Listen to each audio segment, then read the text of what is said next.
Good evening, everybody, and welcome to this evening's monthly provider seminar. Tonight, we are going to be covering a very important topic, and the title of our seminar this evening is Treating Perinatal Mood and Anxiety Disorders with Safe and Effective Medication. In a moment, I will be introducing our presenter. I'm Paige Bellenbaum. I am the founding director of the Motherhood Center. And for those of you who are new to the Motherhood Center, I just wanted to spend a minute or two letting you know a little bit more about who we are and what we do. We are proud to say that we have been treating perinatal women, both pregnant and postpartum, for coming upon 5 years now. We treat women that are experiencing perinatal mood and anxiety disorders, otherwise known as PMADs, and we do it through support groups, outpatient therapy and medication management, and we have a very special program called our DAY program, which is a perinatal partial hospitalization program for women that are experiencing moderate to acute PMAD symptoms. If anybody's interested in learning more about all the things that we have to offer and all the things we do at the Motherhood Center, I encourage you to sign up for our monthly newsletter, and you will receive regular updates on upcoming webinars and other announcements. So this evening, we felt this topic was very, very important to include because there are a lot of providers that come in contact with both new and expecting mothers that are currently on medications. And oftentimes providers are not entirely sure on what's safe and effective, what women should be taking, shouldn't be taking.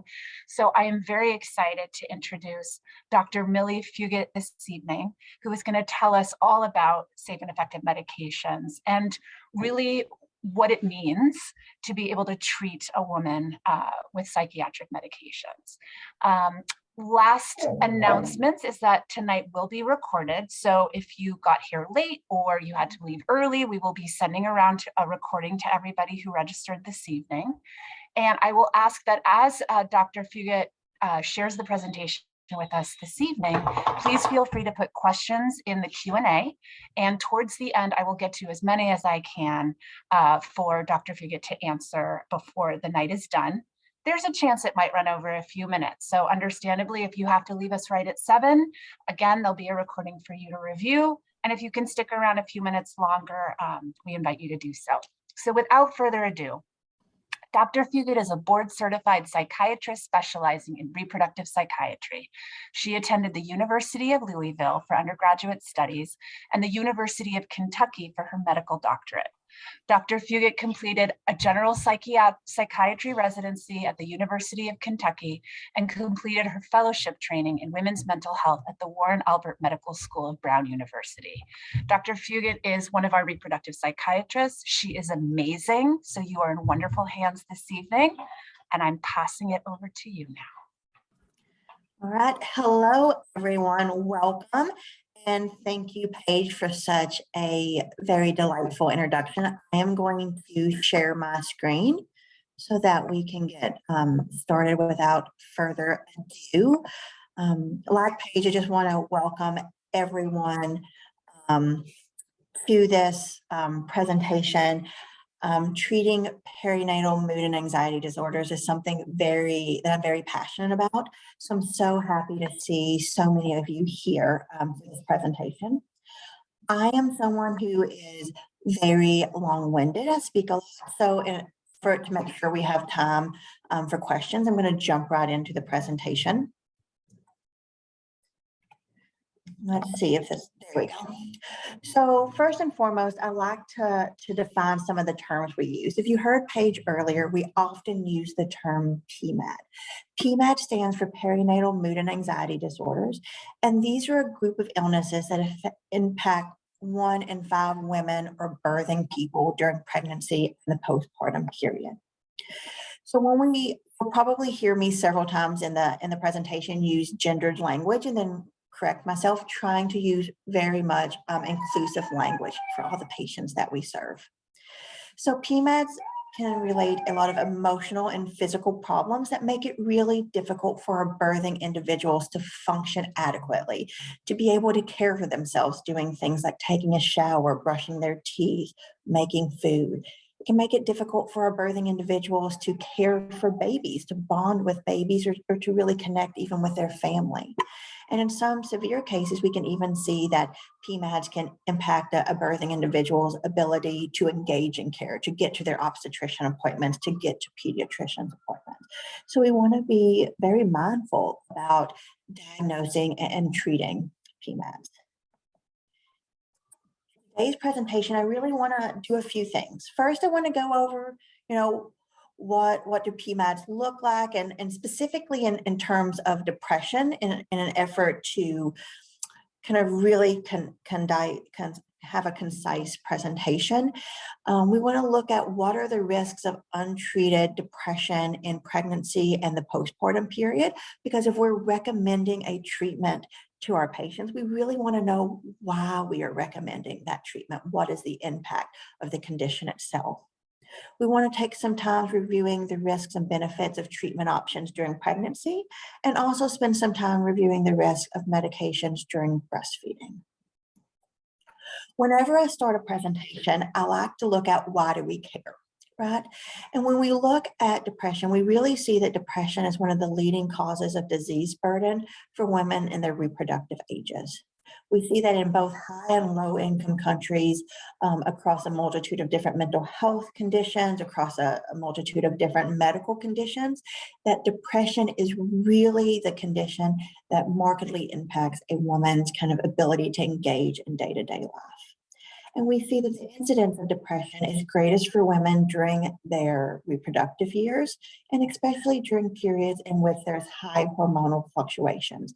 So we're looking things like puberty, the menstrual cycle, pregnancy, postpartum, menopause, so forth and so on. When we're looking at major depressive disorder, as many of us are aware, major depressive disorder is at least a 2-week period in which an individual is experiencing depressed mood and or a loss of interest, anhedonia. In addition to this, we can see changes in appetite or weight, changes in sleep, changes in their overall activity level. We can see loss of energy. We can see feelings of worthlessness, of hopelessness, of inappropriate guilt. We can see a diminished ability to concentrate or prominent indecisiveness. And we can also see recurrent thoughts of death, of suicide. A really quick mnemonic that can often be used is SIGI caps. This can be looking at the S relating to sleep changes, I, interest, G, guilt, E, energy level, C, concentration or indecisiveness, A, appetite changes, P, psychomotor changes. So this can be psychomotor agitation or retardation, which is often something that can be observed by individuals in the birthing person's life, and S, relating to suicidal ideation. I will say when we look at perinatal depression, there can also be other symptoms that can be prominent. We can see prominent mood lability, low distress tolerance, irritability. Prominently, we can see difficulty bonding with baby, not feeling as attached as a mom would think that she would feel to baby, feeling maybe baby's more irksome or bothersome, or even feeling like overly anxious about baby, not wanting baby out of her sight, not wanting other people to care for baby.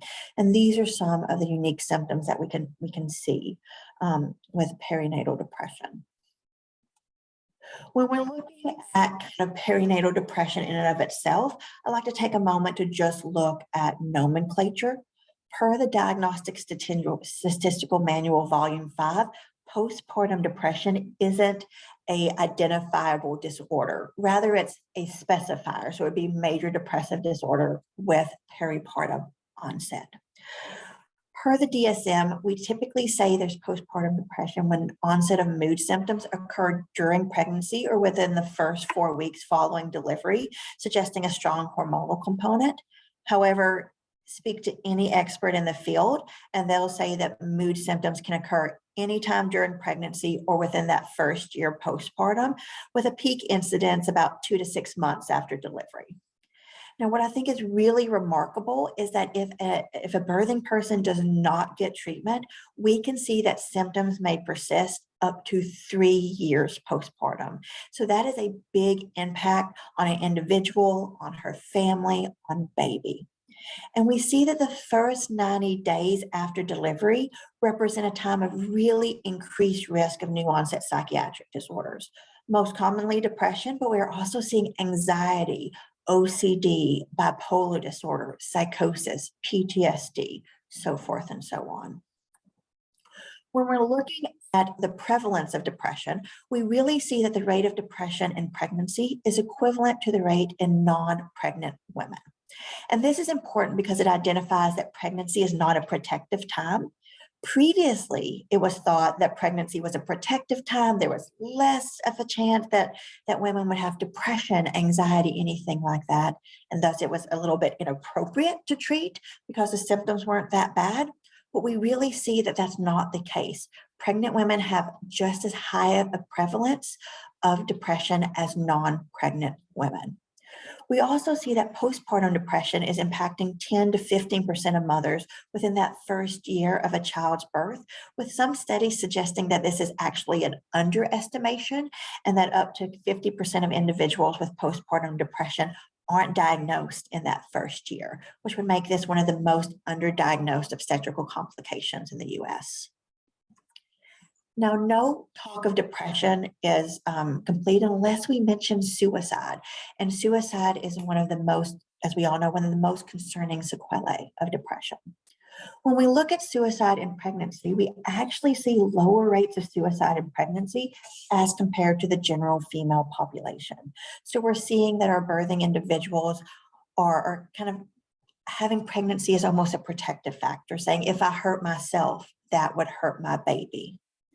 Now, with that being said, we're seeing that when suicide attempts do occur, the attempts are more violent, more lethal, have a higher intent. So if there is a mother experiencing significant suicidal ideation in pregnancy, it's something we really want to take seriously. Now, when we look at the postpartum period, we see that suicide risk increases 70-fold. Right? And we're seeing that suicide is the leading cause of maternal death up to a year after delivery. And whenever I say this, I always want to take a moment to pause because I don't know with all of you, but that's something that really hits me, that up to a year postpartum, suicide is the leading cause of maternal death. And another way to look at it is 20% of maternal deaths the first year postpartum can be attributed to suicide in high-income countries, and high-income countries suggesting that there may be an easier access to care in those countries. I think it's also important to note that during the first month and a half postpartum, so a time that is really ripe with medical complications, that suicide is still in the top 5 leading causes of maternal death. Now, risk factors for increased suicide are often individuals in which motherhood may be stigmatizing or may be an additional burden. So we're looking at our adolescent population. We're looking at women in cultures that stigmatize unmarried motherhood, and also our birthing individuals of lower socioeconomic status. One of the things I always say is that it is important to recognize PMADs and also that we're screening for PMADs appropriately. Both the American College of Obstetrics and Gynecologists as well as the American Academy of Pediatrics encourage screening for PMADs, with ACOG recommending that screening occurs at least one time during the perinatal period, and the American Academy of Pediatrics recommending screening at the 1, 2, 4, and 6-month well-child visits. My personal favorite screening tool for postpartum depression, or perinatal depression rather, is the Edinburgh Postnatal Depression Screening, the EPDS. So this is a tool that's validated for perinatal depression, and a positive screen is considered anything greater than a score of 10. Another good screening tool that can be used is the Patient Health Questionnaire 9. So this is not a screening tool that's specifically validated for perinatal depression and anxiety. However, it does capture the main symptoms of depression, with a score right around 10 showing those moderate depressive symptomatology. Now that we know a little bit, or we've done rather a refresher of perinatal kind of depressive symptoms, how to screen for that, I want to get into treatment, rather to treat or not to treat, which is the purpose of the conversation. And I think that's important to consider that whenever we're treating a patient, we're always going into this with an informed consent discussion.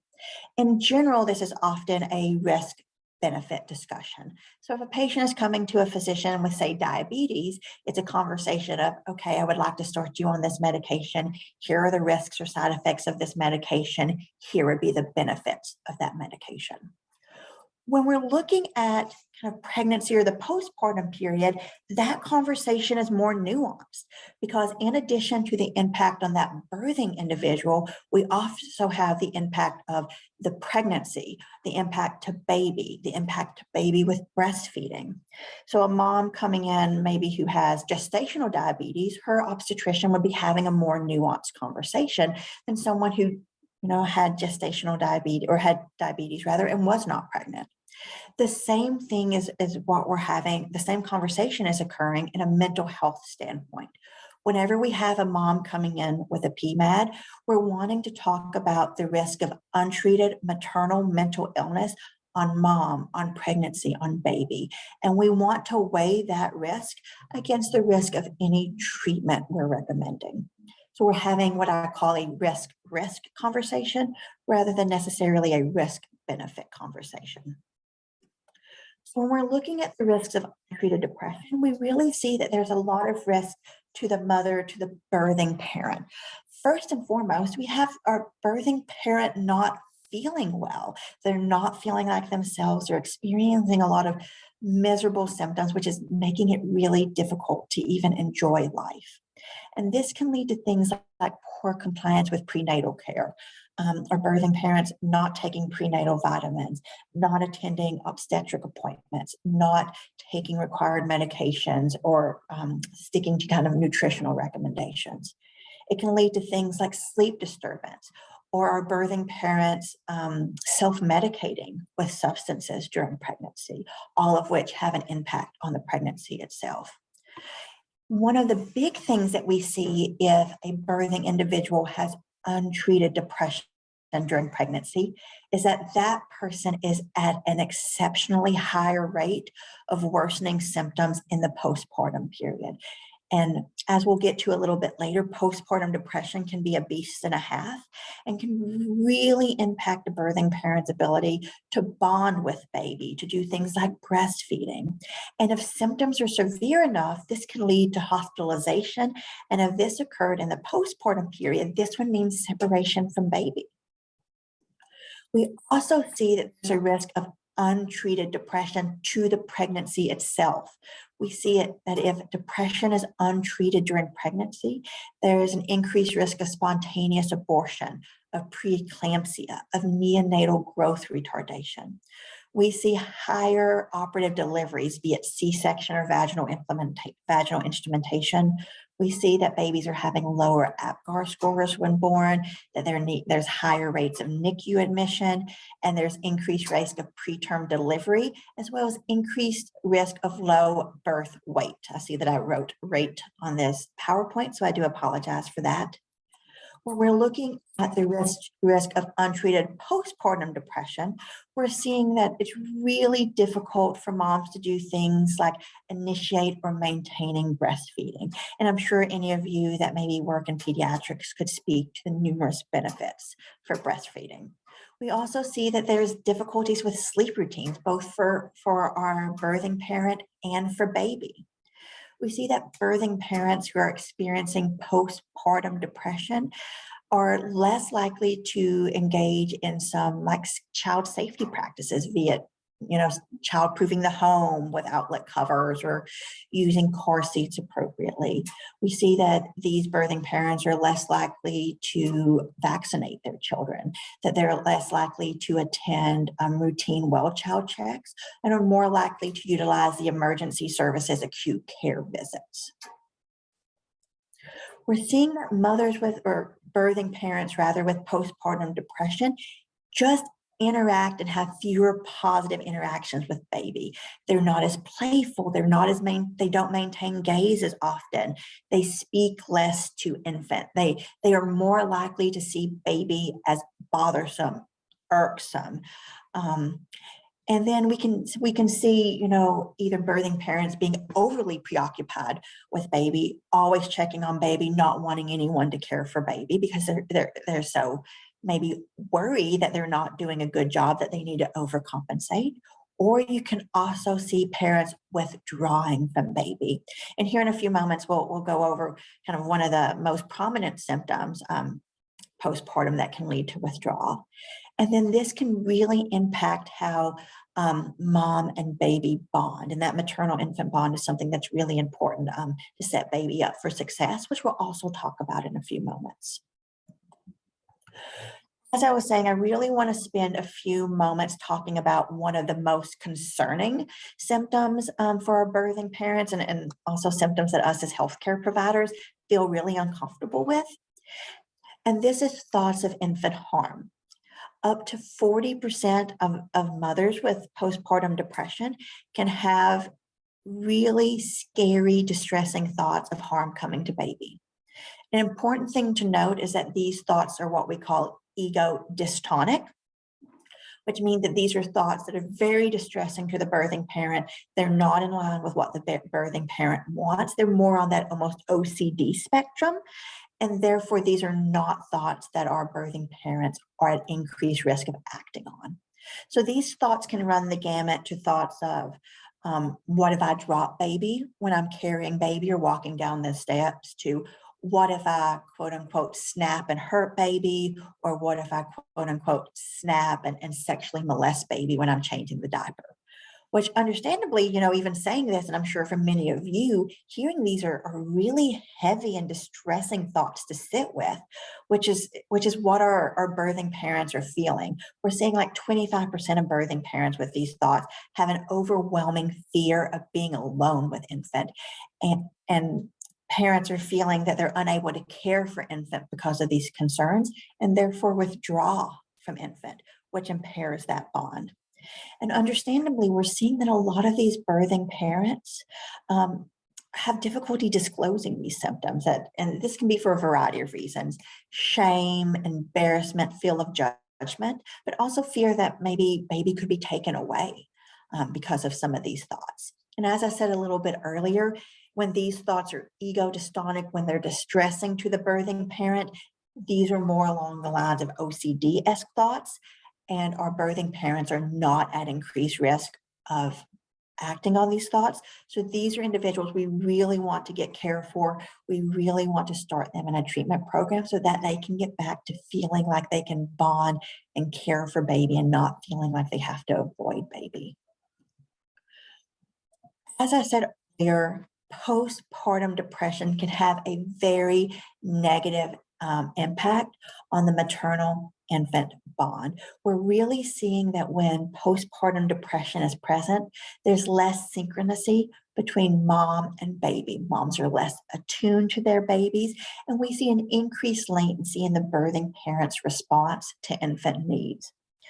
And this can lead to difficulties with attachment to baby, and difficulties or poor kind of parent-infant bonding can really have long-term behavioral and emotional outcomes for baby.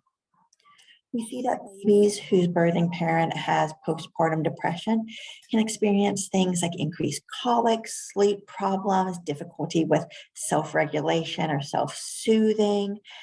And we can see as babies get older, more into childhood, that they're at higher risk of what we call externalizing disorders. So things like ADHD, oppositional defiant disorder, conduct disorder.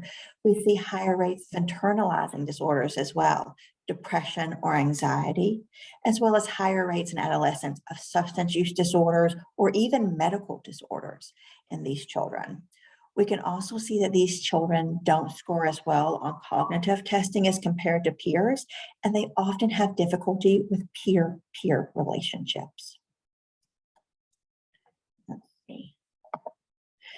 Now that we have taken some time to discuss kind of the risk of untreated depression in pregnancy or postpartum, I want to shift gears and speak about treatment, which I'm sure is why you're all here.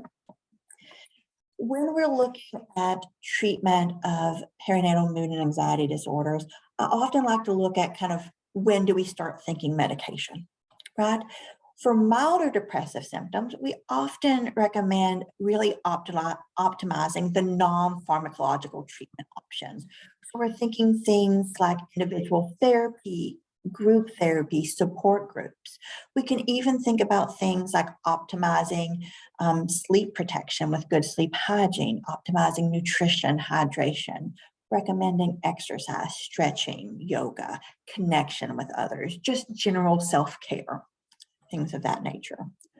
When a birthing parent tips more into those moderate to severe depressive symptoms is really when we want to start thinking about our pharmacological treatment options.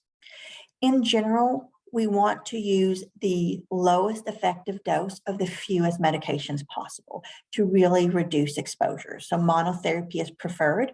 And we want to use what has worked in the past if that medication is compatible and safe in pregnancy, because we know it will work. Pregnancy really isn't a time where we want to start experimenting with new medications because A, that's another exposure, and B, we may not know it works, and then we'd have to go back to another medication. So we want to use what has worked in the past. And we also want to treat euthymia, because if we treat euthymia, then we can have relative confidence that we have reduced that risk, that exposure of untreated maternal depression during pregnancy. As I said previously, goal is to minimize exposure.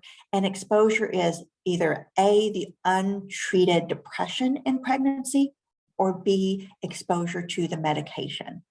One thing that I see quite commonly in the patients that I treat is our birthing parents really wanting to take the lowest dose of medication possible. So they get to a point where they can function, they still have a lot of symptoms, but they can white knuckle it through. And they're saying to themselves, I can manage, I can function. This has to be the best option because my dose of medication is low. But really what I like to conceptualize for those birthing parents is, you know, if you're just white knuckling it through and taking a medication, you're having still that exposure to the untreated maternal mental illness, and you have that exposure to the medication. So really what we want to do is we want to treat to remission of symptoms, so we're only having that exposure to medication. I think that it's important to note that no psychotropic medication is FDA approved for use during pregnancy. However, we do see that antidepressants, specifically our selective serotonin reuptake inhibitors, or SSRIs, are one of the most researched medications in pregnancy, with the highest number of studies performed looking at congenital defects, looking at infant outcomes. Whenever I say this, I do like to pause and speak a little bit to the limitations of these studies, because I think it's important for all of us to keep in mind. We don't do randomized controlled trials on pregnant individuals. It's not something that's ethical. So a lot of our clinical trials are more observation outcomes. And a lot of these trials compare exposure to medications, to antidepressants, to the general population, rather with women or birthing individuals, rather with untreated depression.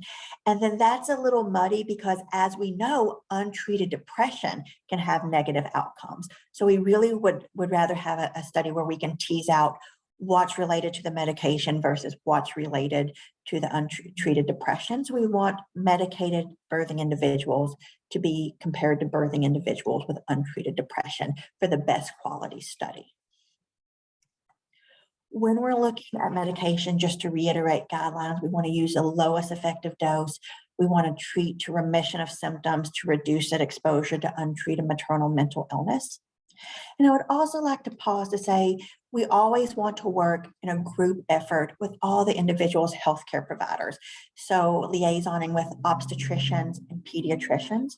And I want to take a moment to maybe speak to anyone who are in any of these fields, or obstetricians or midwives or pediatricians, and really say that having a obstetrician, having a pediatrician sit down, even if it's just for like 2 minutes, and encourage a birthing individual to take care of themselves, to take care of their mental health, can be so incredibly impactful for these individuals, because they're saying like, hey, this is an individual who has the best interest of my pregnancy or for my baby in mind, and they're telling me that taking care of my mental health is some of the best things that I can do for my pregnancy, for my baby. And that can really be the push these individuals need to kind of put a toe in for treatment. When we're looking at treatment, I want to say that our selective serotonin reuptake inhibitors, or SSRIs, are the first and second line for both depression and anxiety. These are the medications that we have the most data about, that we can best have a risk discussion with our patients about. And you'll see later here in a few moments in my presentation that we spend a lot of time talking about the risks of these medications. That's because we have so much data about these medications, not because these medications are so inherently kind of dangerous or anything like that. Our third line treatments include kind of our SNRIs or tricyclic antidepressants, medications like mirtazapine or bupropion, as well as various other augmentation strategies. Common augmentation strategies can be our second generation antipsychotics, can be benzodiazepines, which are a little bit outside kind of the scope of what I could include in a 60-minute presentation. Once again, want to reiterate, use what has worked before because it's likely to work again. Then we're not wasting time kind of having that exposure to the untreated maternal mental illness. I always like to pause with a caveat for treatment, and that is looking about how pregnancy can impact medication levels. We see, as we all know, during pregnancy and birthing, individuals' body is going through a lot of changes. When we get to about that third trimester, we see that there's a lot of plasma volume expansion. There can be changes to metabolism, to renal clearance that can really cause a patient's blood level of a medication to go down. So it's quite common that in the late second trimester, throughout the third trimester, there's a resurgence of symptoms. I like to let my patients know this beforehand and know like, hey, the blood level of your medication is going to go down later on in pregnancy. You may experience some more symptoms. This is expected. If you notice that, reach out. We can bump your medication level up a little bit to control those symptoms. Now, when I'm looking at kind of the risks of medication in pregnancy, it always really helps me to conceptualize some general categories I like to look at. So categories I enjoy or I think are most prominent are toxicity. So these are things that can lead to spontaneous abortions, to miscarriages. Teratogenicity. So this can be congenital malformations, kind of general defects. This typically occurs when there's medication exposure in the first trimester, which is the trimester during the majority of organogenesis, or development of the baby's organs. We also want to look at developmental impacts, so different syndromes or consequences at delivery.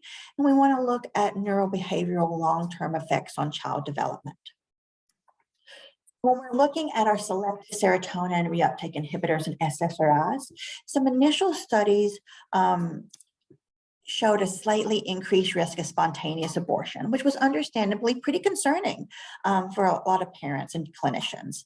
However, if you remember earlier during the presentation, we spoke that untreated maternal depression also increases the risk of spontaneous abortion, the risk of miscarriage. So when we compare SSRI exposure in pregnancy to women with untreated depression, we're not seeing an increased risk of spontaneous abortions, nor are we seeing a statistically significant difference between the individual SSRIs in respect to spontaneous abortion. Now, when we're looking at teratogenicity, there was some early data to suggest that SSRIs predispose baby to cardiac defects.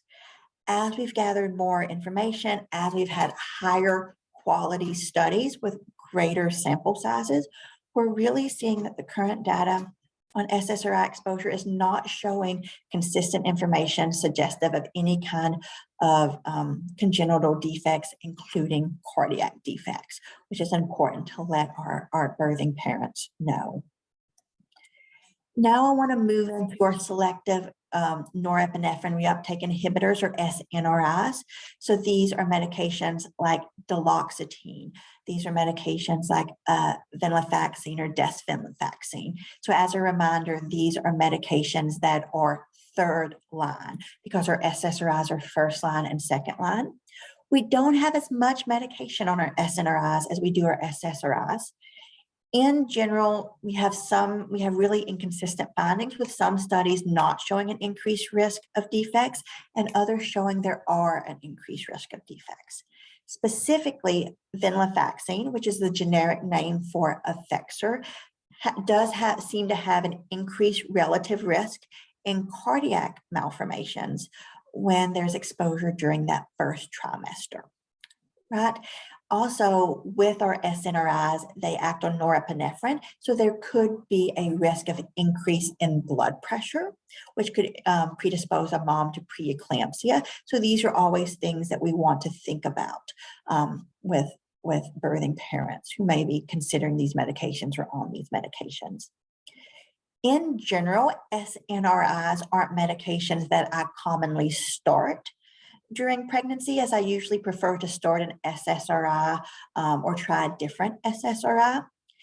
If a birthing parent is coming as a preconception consult or coming after pregnancy on these medications, then we have a little bit more time to we have more of a conversation of, okay, this is a medication that has worked for you in the past, have no other medications worked for you, and we're more likely to continue this medication after kind of a thorough risk-benefit conversation, or rather risk-risk conversation.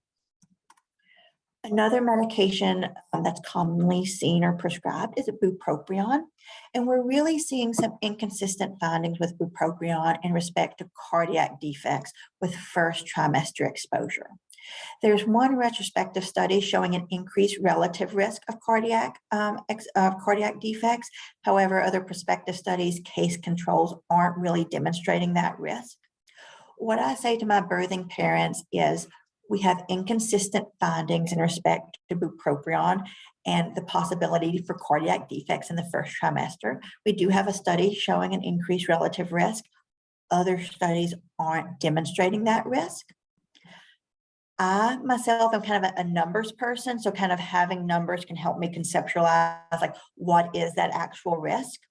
So the risk of this particular cardiac defect, which is a left ventricular outflow tract defect, in the general population is a little bit less than 1 in 1,000 live births. In the one study that did show that there was some potential for a cardiac defect with Bupropion, we saw that risk increase to about 2 out of 1,000 live births. So an increase in that relative risk, but the absolute risk still remains pretty low. And it can be more reassuring for our birthing parents to have that conceptualization of what the risk actually is. Another medication that we can see during pregnancy is mirtazapine.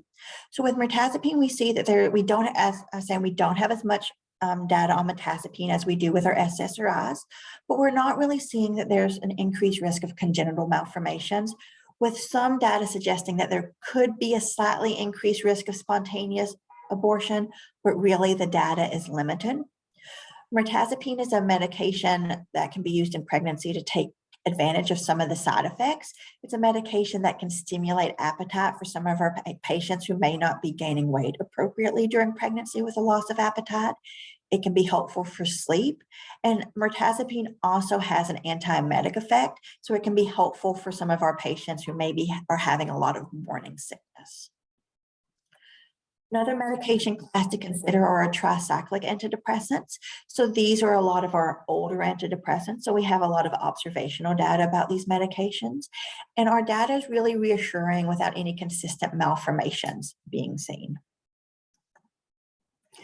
Now, there are 2 conditions associated with our selective serotonin reuptake inhibitors, or SSRIs, that I always make sure to have some time to talk about with our patients.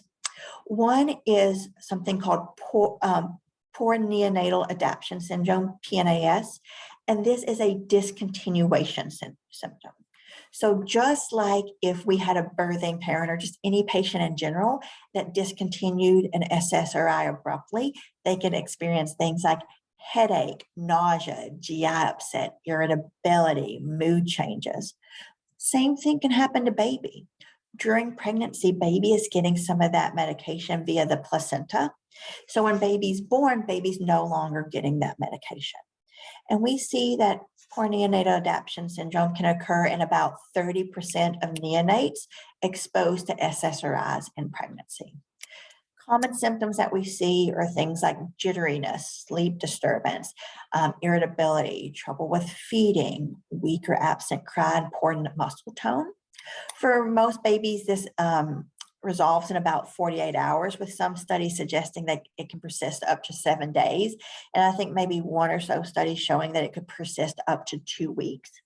An important thing to note is that there's no long-term behavioral consequences with this condition, which can be a really reassuring thing for our birthing parents, because understandably they're worried about baby feeling kind of uncomfortable immediately after delivery. Another condition to consider, and that I always talk to my patients about, is persistent pulmonary hypertension of the newborn.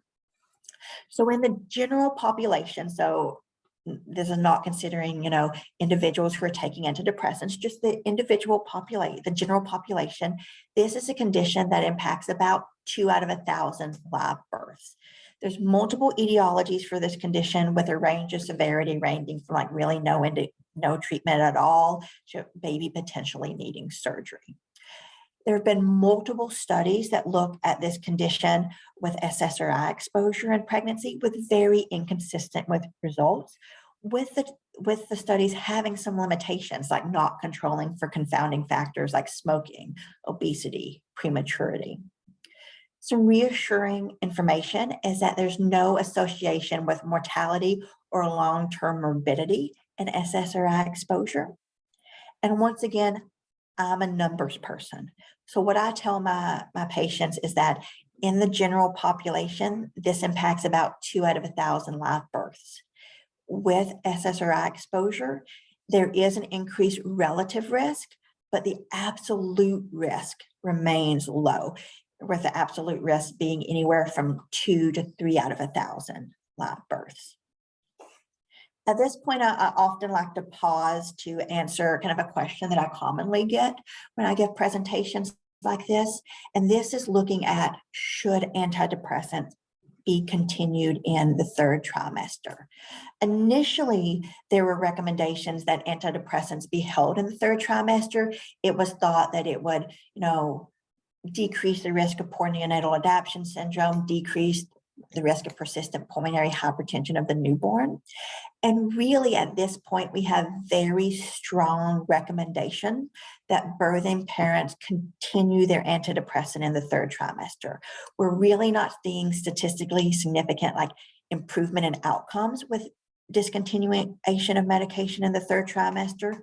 But what we are seeing is that we're not setting up our birthing parents for success.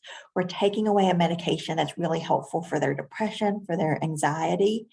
And with, parturition, with that big hormone change at delivery, we often see a lot of symptom increase in that period, in the postpartum period. So even if we were to restart an antidepressant day 1 postpartum, as soon as baby was born, there's a lag in starting that medication and getting to a level that medication is actually effective. So it's usually a 4 to 6 week lag. So that's a good chunk of time where our birthing parents can be pretty miserable, can be having a negative bond with baby. So we really recommend that our birthing parents continue their medication in the 3rd trimester. Another question I commonly get is, what about SSRIs and autism spectrum disorder? So there were some studies suggesting that there could be a link between SSRI exposure during pregnancy and a potential increased risk for autism spectrum disorder in the offspring. Now, when we look or try to compare to just the risk of untreated maternal depression, we're really seeing that the risk is reduced and may not actually even be statistically significant, with kind of some data suggesting that even if you're looking at, women who, or birthing parents rather, who stop the medication before conception and just had the medication in the preconceptive period, that there's still this increased risk. So a lot of individuals or a lot of experts in the field even hypothesize that if maternal mental illness is the driving factor for this increased risk of autism spectrum disorder, treatment with antidepressants, with SSRIs, may actually reduce this risk. Although this is something that we'll never truly be able to tease out in observational studies, because there's so many confounders in those types of studies. Now I want to transition from medications in pregnancy to talking about breastfeeding for a few moments.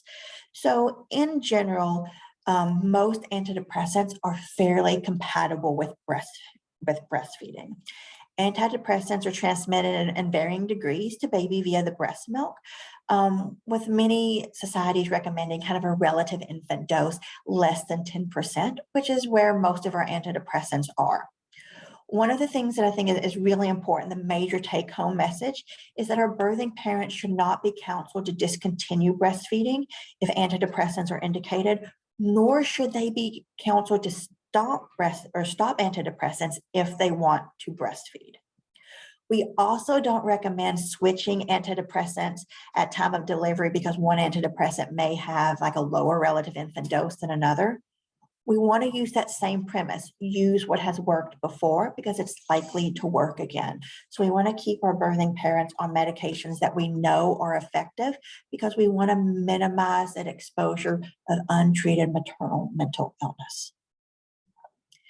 Now, a few specific medications that I always like to spend a few moments talking about, I've listed here. One is fluoxetine. So there's some various like subtle, non-specific symptoms, maybe babies being a little bit more colicky, sleep changes, feeding changes, watery stools, with similar findings being seen in citalopram.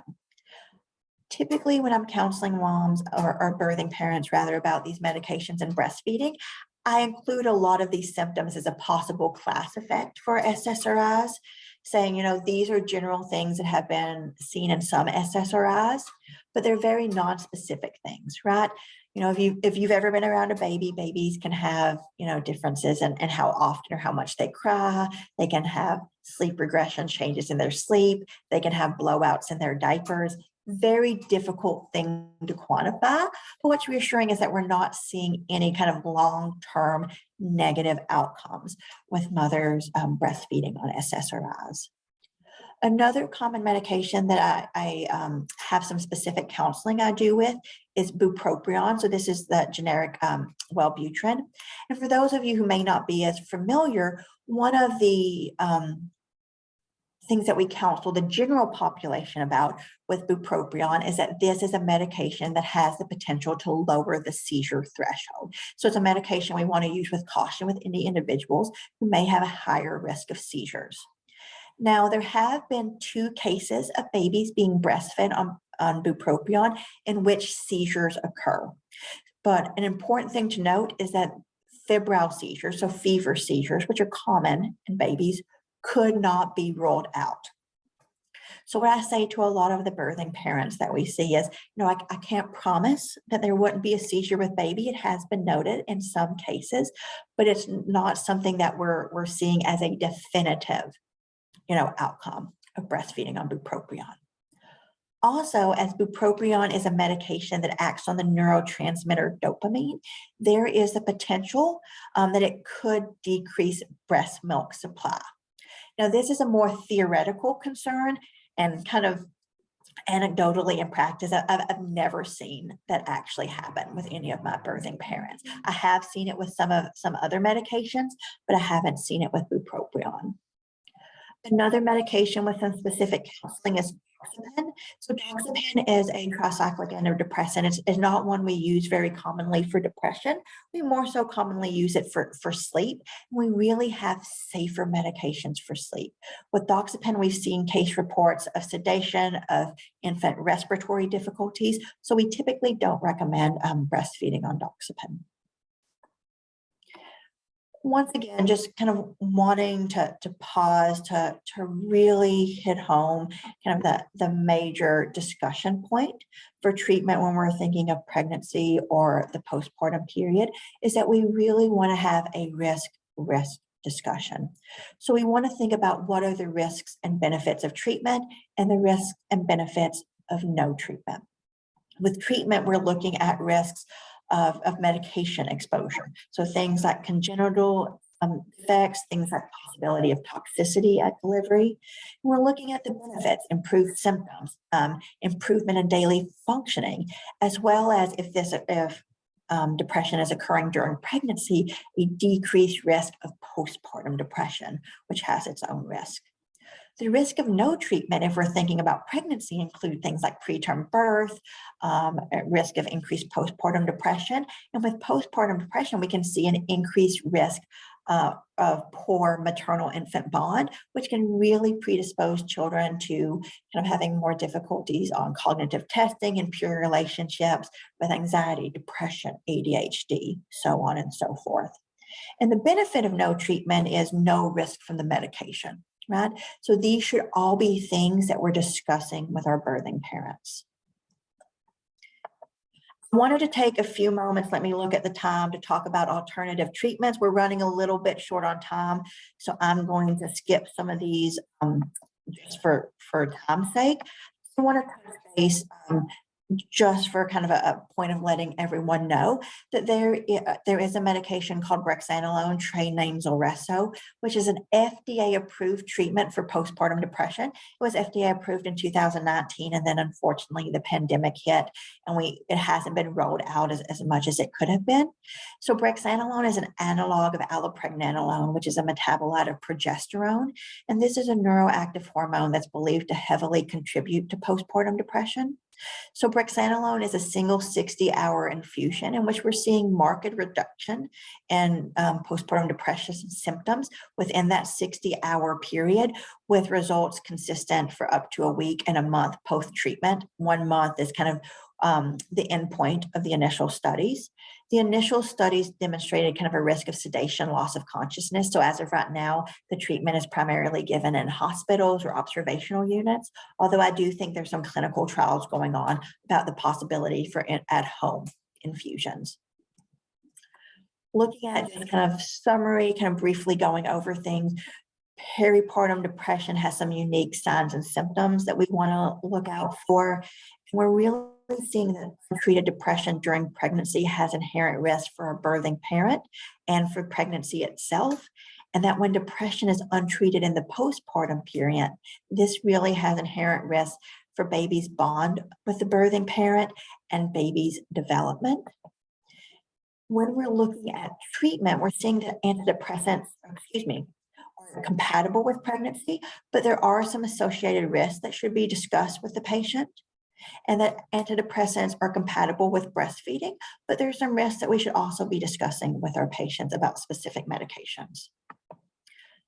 In general, always liking to really drive home that we need to be having informed consent discussions with our patients, talking about the risk of untreated depression in pregnancy, postpartum, and balancing that risk against the risk of the medications that we're recommending, really letting our patients, with that information, make the best decision for themselves, their pregnancy, their baby, and their family. Wanted to take a few moments just to throw out some resources that can be really helpful.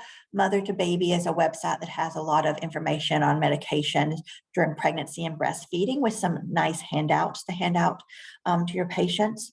The Marseille Society for Perinatal Mental Health, wonderful organization, has a yearly conference that can be really beneficial.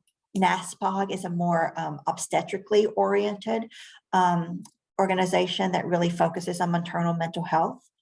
Postpartum Support International is an organization that's really trying to offer a lot of resources for patients and really keeping up a registry of individuals who feel comfortable with the treatment of PMADs. Mass General has the Women's Mental Health Center, which has a lot of really great information, articles. Not included on here, but if you're wanting a free resource for medications and breastfeeding, LactMed is a really great resource.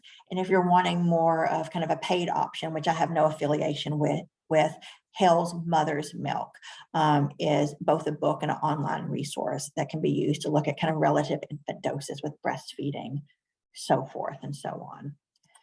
Went a little bit over the amount of time I wanted to spend, but I wanted to open up time for maybe any questions that anyone has, if Paige, if you had any questions for me to answer. Dr. Fugate, thank you so much. This was such a thoroughly informative presentation. And I have heard it before and I learned something new every time.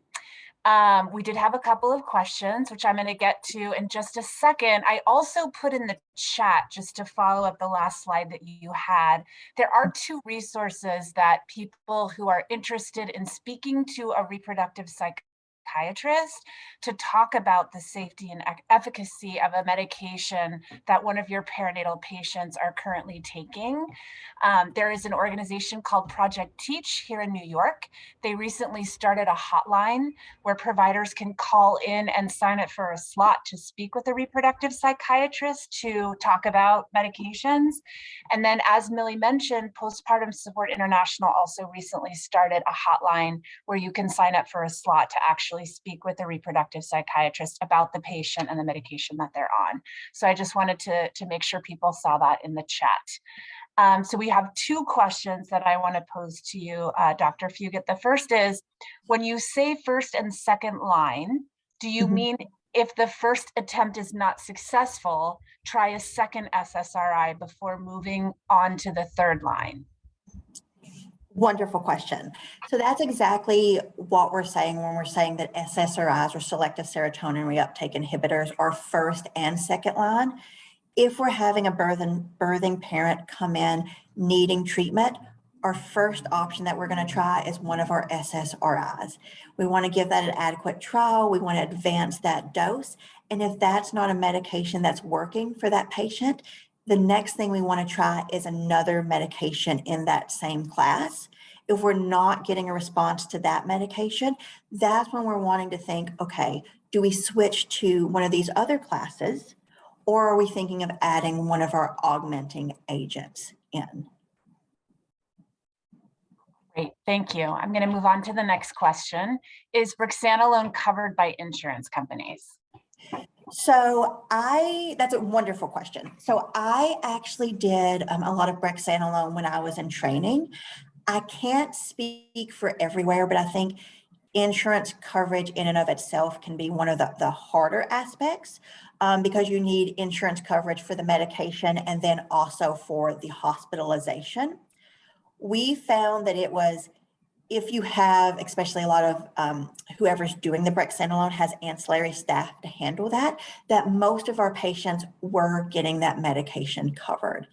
As of right now, the only criteria you need to meet for brexanolone is postpartum depression. You don't need to have, a severity where you needed hospitalization, that you needed a partial hospitalization. You didn't have to fail X number of medication trials. As long as a birthing individual meets criteria for kind of more concisely major depressive disorder with peripartum onset, that would be someone who is appropriate for that medication. And in general, I found that the patients that we advocated to get the treatment, their insurance did cover that treatment. Excellent. Thank you so much. Any suggestions on those that present to you taking Vraylar? With looking at that, it's a little bit more of a nuanced conversation. Vraylar is one of our second generation antipsychotics. It's a medication that can be commonly used in individuals that can have a bipolar spectrum illness, that can have psychosis, or it can also be used as an adjunct treatment to SSRIs for depression. One of the things I often say when a birthing parent comes in on these medications is just being really upfront and honest and saying, you know, this is a newer medication. This is a medication that I don't have as much safety data about. So it's much harder for me to have an informed consent discussion with you about this medication. From there, the discussion really goes, is very case by case with the patient, right? If you have a patient that maybe this is the first medication they've tried, maybe, you know, they were given samples or they were just started on this medication without a lot of other trials, that may be a patient that I'm more likely to say, hey, let's switch to another medication that we have more safety data about in pregnancy, that we can have a better informed consent discussion. Now, if you've had a patient that's tried the gamut of medications, like you go through a medication list and they're like, I tried that, it didn't work. I tried that, there was a side effect. Then I think it's more fair to say like, okay, like let's continue this medication or have a higher kind of likelihood to continue that medication in pregnancy. Great. I'm going to combine two questions into one, and then I might take one or propose one or two more to you. We have a question about bipolar disorder, in particular bipolar disorder 2 and lamotrigine. So a couple of questions about treating bipolar disorder. Yeah, and I think bipolar disorder is a very nuanced discussion to have, right? Because with bipolar disorder, we have birthing parents that go through periods of depression. And we have also birthing parents that go through periods of hypomania or mania. So a few take-home questions I have just about points about maybe the inherent risk of bipolar disorder is we see that birthing individuals with bipolar disorder, the 9 months of pregnancy and the 1 year postpartum represent the highest time in a patient's life for a mood episode. During pregnancy, statistically, it's more likely for that mood episode to be depression. And in the postpartum period, something that we really, really worry about, really watch out for with our patients with bipolar spectrum illness is something called postpartum psychosis, which is one of the few psychiatric emergencies. And postpartum psychosis is considered a psychiatric emergency because it has been linked with infanticide, it has been linked with suicide. So we really want to have very nuanced conversations with our patients about kind of bipolar disorder, potential risk of postpartum psychosis, and treatment. When we're looking at treatment of bipolar spectrum illness, lamotrigine is actually one of our preferred agents. So lamotrigine, kind of in its most pure form, is an anti-epileptic drug, and we in psychiatry have co-opted it for treatment of mood disorders. So we have a lot of data on lamotrigine from women who had epilepsy, and this was a medication that was considered continued in pregnancy. So at doses exceeding 300 milligrams a day, if lamotrigine is continued in the first trimester, we do see an increased risk of cleft lip and palate. Now, with that being said, most psychiatric doses are less than 300 milligrams a day.